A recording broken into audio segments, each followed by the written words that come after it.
பொறுமையே வலிமையானது பிரார்த்தனையை விட. பிரார்த்தனைகளை விட மிக வலிமையானது பொறுமைங்க.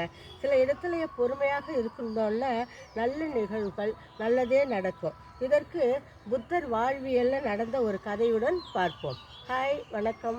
நான் உங்கள் யோகா பாமா நந்தகோபால் பேசுகிறேன். அனைவரும் சிறப்பாக இருக்கிறீர்களா? அனைவரும் மிகவும் சிறப்பாக இருப்பீர்கள்.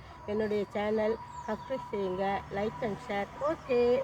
ஒரு நாள் புத்தர் தன் சீடர்களுடனே அருகே உள்ள ஒரு ஊருக்கு போகணும்னு போனாங்கங்க.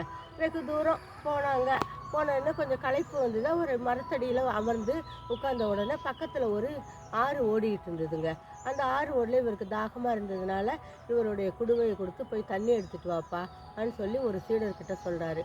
அந்த சீடனும் தண்ணி எடுக்க போகிறான். தண்ணி எடுக்க போன உடனே இப்போ தண்ணி எடுத்துகிட்டு போகிறப்ப அந்த தண்ணி ஒரே இந்த கலங்களாக இருக்குது. கலங்களாக இருந்த உடனே இவன் என்ன பண்ணுறான், அந்த சீடன் ஐயா அந்த தண்ணி மிகவும் கலங்களாக இருக்குது, குடிக்க உங்களுக்கு உதவாது போல இருக்குன்னு சொல்லி வர்றான். சரி, கொஞ்ச நேரம் பொறுமையாக அமைதியாக உட்காந்துருன்னு சொல்கிறாரு.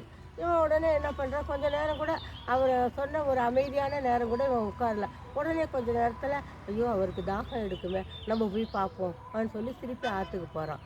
அப்பயும் அந்த கலங்கிய நீரே இருக்குது. திரும்பியும் வரான். திரும்பியும் சொல்கிறான், ஐயா அந்த தண்ணி நமக்கு குடிக்க உதவாது போல இருக்குது, ஒரே கலங்களாக இருக்குன்னு சொல்லி சீடர் சொல்கிறான். உடனே சீடர் இவர் சொன்னார், இது நான் உன்னை என்ன சொன்னேன், கொஞ்ச நேரம் அமைதியாக உட்காந்து போப்பான்னு தானே சொன்னேன், நீ ஏன் அதுக்குள்ளே போனேன்னு கேட்டார்.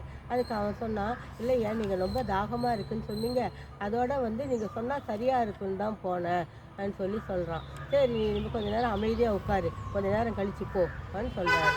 சரின்ட்டு ஒரு 10 நிமிஷம் 20 நிமிஷம் ஒரு அமைதியாக உட்காந்துட்டு ஒரு மணி நேரம் கழித்து தண்ணி எடுக்க போகிறான். தண்ணி எடுக்க போகிறப்ப தண்ணி அமைதியாக கலங்கள் இல்லாமல் இருந்துச்சு.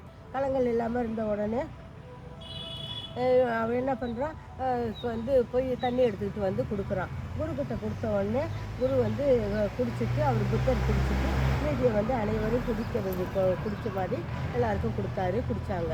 அப்போ தான் சொல்கிறான் அந்த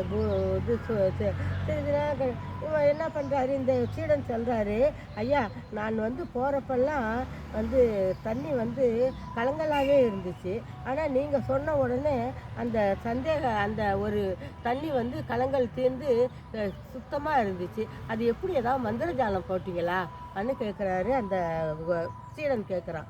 உடனே குரு சொல்கிறாரு, அதெல்லாம் ஒன்றும் இல்லை, ஒரு மந்திரஜாலம்லாம் போடல, நான் தண்ணி எடுக்க சொன்னேன் உடனே நீ போகிறப்ப அது எதிர் சைடில் ஒரு மாட்டு வண்டி அந்த ஆற்றை கடந்துச்சு. ஆற்றை கடக்கிறப்ப தண்ணி கலங்கல தான் இருக்கும். நீ தண்ணி எடுக்கிற போகிற அவசரத்தில் நிதானத்தை இழந்து அந்த மாடு வண்டி போனதை கூட கவனிக்கலை. அதை கவனிக்காமல் தண்ணி கலங்கலாக இருக்குன்னு சொன்னேன். அடுத்த தடவை நான் உன்னை பொறுமையாக தானே இருக்க சொன்னேன், அந்த பொறுமையும் இழந்து நீ போய் தண்ணி எடுக்கிறப்ப அது கலங்கலாக தான் இருந்துச்சு. அப்பயும் நீ அதை யோசிக்கலை, ஆற்று தண்ணி எப்பயுமே இப்படி தான் இருக்கும்னு சொல்லி நீ நினச்சிக்கிட்ட. நம்ம பொறுமையாக இருக்கிற நேரத்தில் பொறுமையாக இருந்தோன்னா அந்த நீரானது எவ்வளோ நேரம் அது கலங்கள் நிற்கணுமோ அந்த அளவுக்கு தானே அந்த பொறுமையை விடையும். கலங்குற தண்ணி சுத்தமாகணும்னா அந்த பொறுமை வேணும். அதை நீ கவனிக்கலை. அது ஆற்று நீர் எப்பயுமே அப்படி தான் இருக்குன்னு நினச்சிக்கிட்டு நீ போயிட்ட.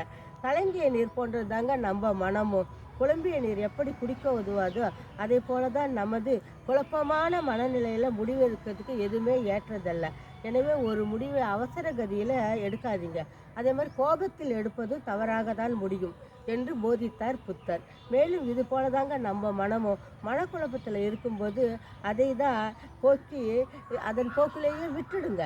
சிறிது நேரம் சென்றதும் அது தானாகவே தெளிவடையும். சிறிது நேரம் பொறுமையாக இருங்க. அப்பொழுது நமக்கு எது தேவைப்படுதோ அந்த எண்ணங்கள் நமக்கு அமைதியாகும். அதுமாதிரி அவசரத்துலையோ ஒருத்தங்களை பேசுகிறதுக்கோ அவசர முடிவு எடுக்கிறதோ அவசரமாக ஒருத்தங்களை திட்டுறது இதெல்லாம் வேண்டியதே இல்லை. இதை மாதிரி இருக்கிறப்ப தான் நம்ம தவறுகள் நிறைய நடக்க இதாகுது. அந்த அவசரத்துலையோ நம்ம பொறுமையை கடைப்பிடிச்சோன்னா நமக்கு உண்மையான ஒரு நல்ல ஒரு முடிவு கிடைக்கும். சிறிது நேரம் பொறுமையாக இருந்து பாருங்கள். மனசை அமைதிப்படுத்த ஒரு விஷயத்தை நம்ம அவசரப்பட்டு செய்ய வேண்டியதே இல்லை. அது தானாகவே அமைதியாக அடையும். பின்னர் எடுக்கும் முடிவானது சரியாக இருக்கும். இதுவே பிரார்த்தனைகளை விட மிக உயர்ந்தது பொறுமையேன்னு நம்ம புத்தரோட பொன்மொழிகள். அடிக்கடி நாம் இதை வந்து மனசில் நினச்சிக்கணும். நமக்கு எப்பொழுது வந்து ஒரு அவசரத்திலையோ ஒரு ஆத்திரத்திலையோ நம்ம எடுக்கிற முடிவு என்றைக்குமே சரியாக வராது. அதனால் அமைதிப்படுத்தி அப்புறம் எடுத்து பாருங்கள், அந்த முடிவானது உங்களுக்கு நிரந்தர நிம்மதியை கொடுக்கும். புரிகிறதா? நன்றி, வணக்கம்.